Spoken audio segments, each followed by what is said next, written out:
Oke, tadi kita sudah melangkah kepada permasalahan yang pertama. Masalah yang pertama berkenaan dengan kenduri arwah. Sudah saya katakan tadi, kalau kita telusuri, kalau kita kaji satu persatu daripada acara yang kita adakan pada masa kenduri arwah, tidak ada satupun yang bercanggah dengan hukum.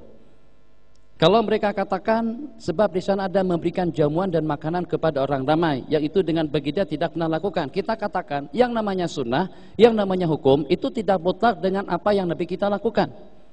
Juga termasuk daripada perkara sunnah dan juga termasuk daripada landasan hukum, satu perkara yang Nabi kita perkatakan.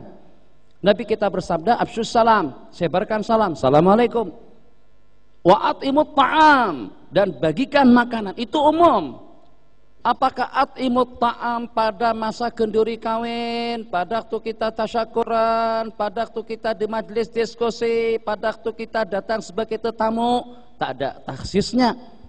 Jadi Nabi kita katakan at'imut ta'am, berarti saat ketika dengan kita memberikan jamuan makan kepada orang-orang yang datang pada masa bertahlil dan berzikir bersama kita, ini masih terpayungi dengan dalil am.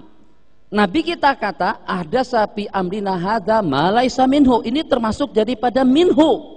Katakan termasuk daripada minhu, termasuk daripada perkara agama, bukan lari daripada agama.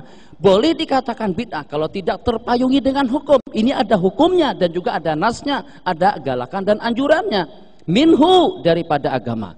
Jadi dengan demikian, saat ketika kita mendengar fadail, beberapa buah hadis yang diriwayatkan tentang keutamaan dan fadilat kita memberi makan, kita katakan kenduri arwah tadi itu tidak termasuk daripada perkara bid'ah.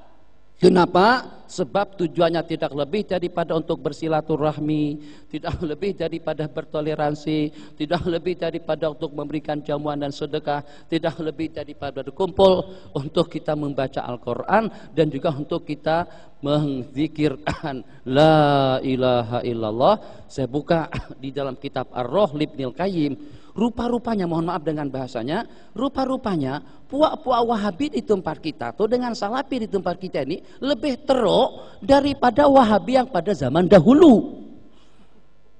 Rujukan mereka kepada Imam Ibnul Qayyim. Ibnul Qayyim diantara daripada ulama yang membolehkan kita menghadiahkan Al-Quran kepada orang mati dan dikatakan sampai pahalanya. Buku-buku seperti dengan Ibnu Qudamah di dalam kitab Al-Mughni Libni Qudamah pun juga mengatakan pahalanya sampai kepada si mati. Bahkan di situ diriwayatkan dalam beberapa buah hadis disuruh kita membaca Yasin, Iqra'u ala mautakum Yasin. Menurut setengah ulama hadis itu kuat. Abi Daud yang meriwayatkan hadis itu sakataan sanadihi. Beliau sudah hantar surat kepada penduduk-penduduk Mekah.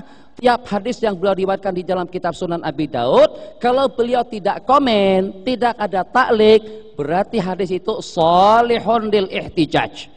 Oke, kenapa dengan kalian mengatakan haram kita membaca Al-Quran ataupun juga membaca Yasin di atas kubur? Sedikit saya mengakhiri dengan masalah kenduri tahlil tadi itu dengan jamuannya.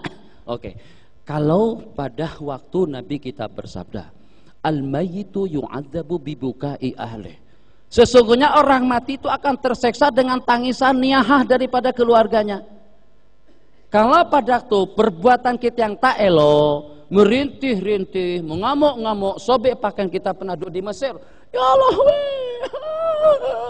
pukul kepala dan sebagainya, itu namanya niyahah. Terseksa si mati dengan niyahah dan juga dengan jeritan dan tangisan yang seperti itu. Apakah kira-kira kalau pada waktu kita berbuat elok untuk si mati pahalanya tidak sampai? Mana letaknya keadilan Allah? Kalau pada waktu dengan perbuatan kita yang tak elok, kesan buruknya melimpah kepada si mati. Kalau dengan kebaikan kita tidak diterima, sangat logik sekali sebagaimana si mati terseksa dengan kejelekan kita, itu juga dengan tangisan kita.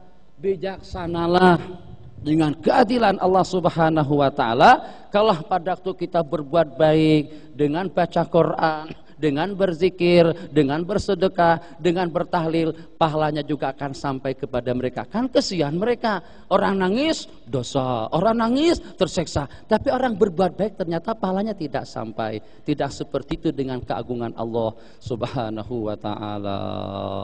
Asli nanti belakang